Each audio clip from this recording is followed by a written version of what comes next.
Welcome back to The Basement. I'm Steve Lewis. Having wound up our deep dive into 1974 and Endless Summer, I thought it was high time to catch up on some of the viewer comments that have come in over the last several weeks. Before we get started, I wanted to point out that the winter 2024 edition of the Endless Summer Quarterly has been out for a couple of weeks. It's another great one. In addition to the usual news and updates, this issue focuses on early Brian Wilson productions. You can get a copy at esquarterly.com. ESQ's editor, our old friend David Beard, recently launched a series of entertaining and informative chats on all things Beach Boy here on YouTube. His channel is called ESQ Editor. Check it out, I'm sure you'll enjoy it. I'm embarrassed to say that in episode 240 featuring Carl Wilson Part 9, I got the date of Carl's passing wrong. Carl passed away on February 6, 1998, not February 9th. It was a typo in my notes that I just didn't catch. I want to thank Friendly76 for noticing and for pointing it out. I also wanted to thank Smearington Weeps for passing along the sad news that Andy Paley passed away on November 20th. Of course, he collaborated with Brian as a co-writer and a co-producer over many years, beginning with Brian's solo album in 1988, and including the still largely unreleased 1990s recordings, eventually known to Brian's fans as the Paley Sessions. In happier news, Daisy let me know about an album called Native Tongue by the Tasty Kings with Blondie Chaplin. It was released as a download only back on September 6, 2023, and somehow I had completely missed it. There's also a video for the second track on the album called Maybe I'm a Queen, which sounds a little like a very slow acoustic version of Bob Seger's American Storm. Blondie is prominently featured, miming the lead vocal. In fact, he seems to be the only band member in the video, which otherwise features mostly models, dancers, gymnasts, and cityscapes. Apart from the clips of Blondie, it looks like the video was assembled from generic stock shots that somebody had on file. The video is much more recent than the album, having just been released on October 1st, 2024. Blondie provides the lead vocal on all 10 tracks on the album and plays guitar on 4. All the tracks are written by Andrew Lawrence Morse, who plays guitar on all 10 tracks. Other featured players include Charlie Sexton, Daryl Jones, and former Face Ian McLagan, both of whom Blondie would know from his work with the Rolling Stones, drummer Charlie Drayton from Keith Richards' Expensive Winos, and longtime Bob Dylan bassist Tony Garnier. The Tasty Kings appear to have no fixed lineup. Chaplin, Morse, and Drayton are the only musicians who appear on every track. It appears to have been a project that was put together over a long period of time since Ian McLagan passed away back in 2014. As you might expect, much of the music is Stones-like, and most of the tracks have a distinct country rock flavor. Like a mid-70s Stones record, there's a reggae track. Fortunately, Blondie sings it straight without affecting the silly Jamaican voice that Jagger used to do. Blondie's vocals on this really remind me of Warren Zevon, though with less of the detached ennui that we used to get from Zevon. Blondie, as always, is a little more passionate in his presentation. It's a different vocal style from Blondie's other albums. Of course, I don't think I've heard him sing lead on a record since Between Us back in 2006. For the most part, the album is not bad, but also not particularly memorable. There are a few minor standouts like the opener, Done and Dusted, and a few are dull like the plodding and overlong South America. I can't find much about the songwriter Andrew Morse. Discogs shows less than a dozen performance and production credits over the last 20 years. Of course, Andrew Morse is one of those names like Steve Lewis, where there could certainly be more than one, and I know Discogs sometimes gets their wires crossed. I was disappointed that none of the tracks were written by Blondie, who, as we know, is a competent and sometimes compelling, if not very prolific, songwriter. Anyway, it's always great to hear something new from Blondie Chaplin, even if I am more than a year late. Thanks for letting me know about the album, Daisy, and thanks to Chris Mari for his help on researching this. I mentioned Guy Pillart's 1973 book Rock Dreams in episode 249, U.S. Pop Culture Part 6. Curran Snipes and Dennis Wood reminded me that the book's illustrations include Pillart's take on the early Beach Boys, on Brian Wilson in his room, and on the Beach Boys circa 1971 in an illustration that I thought perfectly symbolized their career difficulties while still making them appear heroic. Thanks for the reminder on that. In episode 248, U.S. Pop Culture 1974 Part 5, I talked about Elton John appearing as E.J. the DJ during his North American tour late in the year. Dr. Insomnia reminded me that John Lennon had done something similar on WNEW-FM in New York a month or two earlier on Saturday, September 28th. He was interviewed by disc jockey Dennis Elsas and then acted as DJ himself, introducing records, reading the weather forecast, and doing commercial reads. Lennon was in a great mood and was often hilarious with his off-the-cuff remarks. In the early 80s, the appearance was bootlegged on a picture disc made up to look like part of the Listen to This promotional campaign for Walls and Bridges. In fact, you'll often see this listed as a 1974 promotional item. A clue that it isn't is the fact that it's a picture disc. Picture discs had been around since the 40s for novelty and kids records, but rock picture discs didn't really exist until late 1978. If this had been issued in 1974, it undoubtedly would have been on plain black vinyl. During the interview portion of Lennon's radio appearance, he's asked about the recent Red and Blue albums. He says that some of it was all right, but he was upset when he listened and found that a lot of the tracks were presented in reprocessed stereo. Lennon says, quote, "If you mix something in mono and try to fake it, you lose the guts of it. The fast version of Revolution was destroyed. I mean, it was a heavy record, and they turned it into a piece of ice cream." I suspect Lennon's use of the term ice cream was him remembering that he was on the radio. Along those same lines, in episode 247 discussing the Endless Summer album, Tall Paul in Kentucky theorized that Capitol used the album versions of Help Me Rhonda and Be True to Your School because they had them in reprocessed stereo instead of mono. As Paul says, it was an all-stereo market by then. I think it's the best theory that I've heard, and I think he's probably absolutely right, even if Capitol also thought that the album version of Be True to Your School might have more appeal in 1974. It was indeed all about stereo in 1974 if they weren't getting you into quad. With all the hot new component systems, listening to mono seemed like watching a silent movie after the talkies had come out. Warner Reprise had taken a stand, issuing Pet Sounds in the original mono that year with a note on the back cover, "This recording is pressed in monophonic sound the way Brian cut it." I appreciate that, and considering the tenor of the times, it's a bit like turning what many people would have thought of as a bug into a feature. Speaking of Beach Boys reissues and the Beatles Red and Blue sets, Daisy let me know about the German Beach Boy collections 1962 to 1965 and 1966 to 1969. As you can see, they use the same font and general layout as those Beatles sets. You might call them the Yellow and Green albums. Both are generous collections of hits and deep cuts with gatefold sleeves. The first set covers Surf and Safari to Barbara Ann. Set 2 begins with Sloop John B and ends with Cabanescence. The albums were either released in 1983 or released in 1978 and reissued in 1983. I wasn't able to determine for sure. Also mentioned in episode 248 was that 1974 was one of the few years of the 70s without a new Paul McCartney and or Wings album. As Danny 1959 mentioned in the comments, and as discussed in part 7, Wings did release a new single, Junior's Farm and Sally G, late in the year.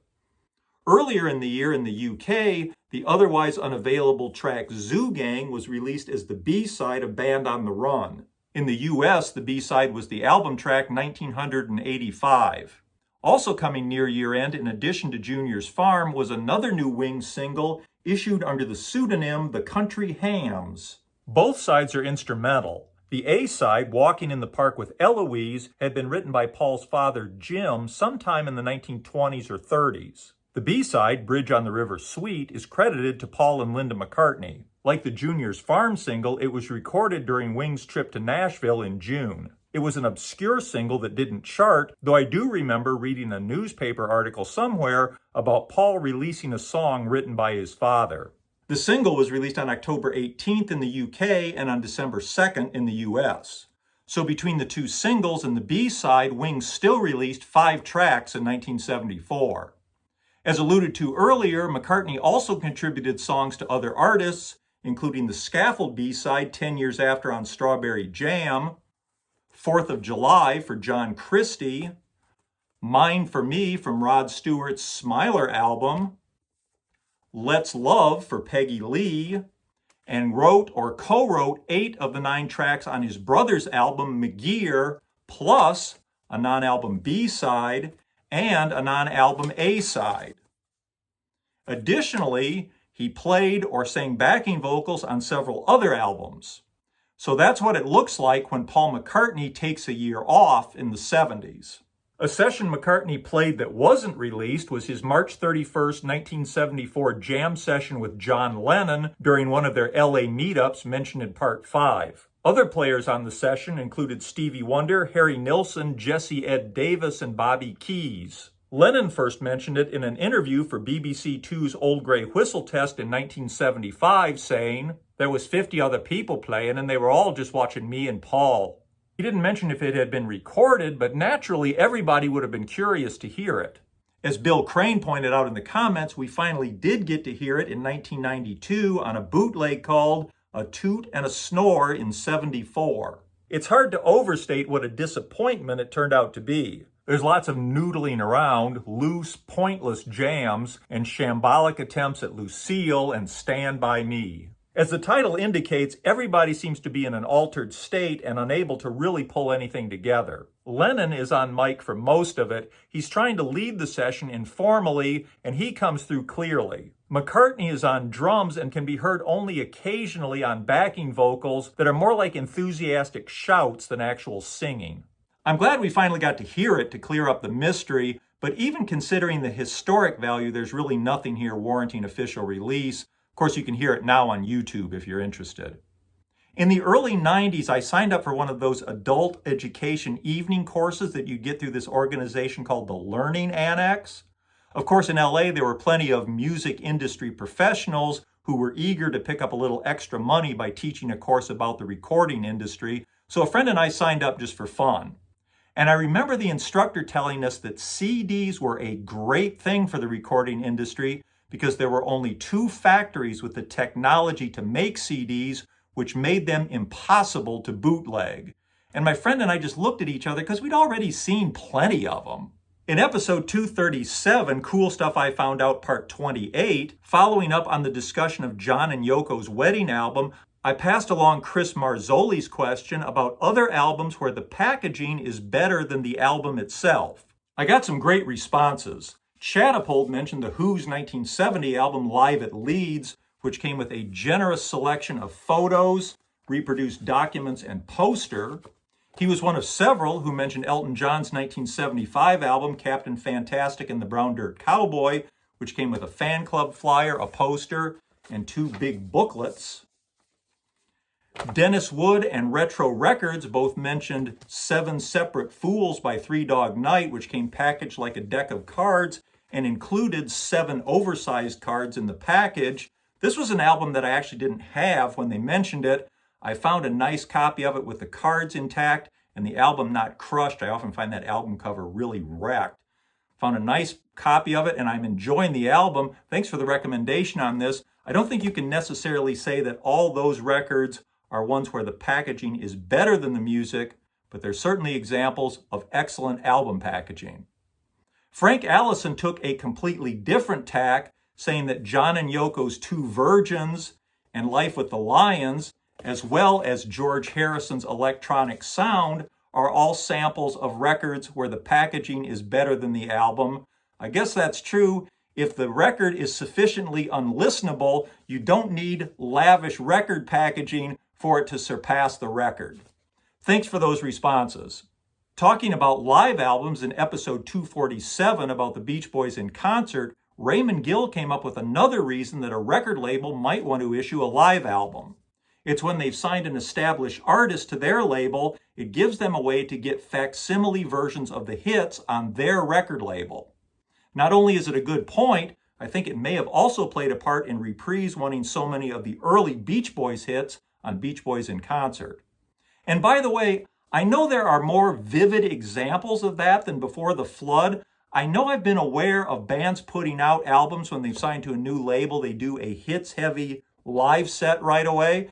I've been racking my brain trying to come up with other examples. I know they're out there. If you can think of them, please pass it along.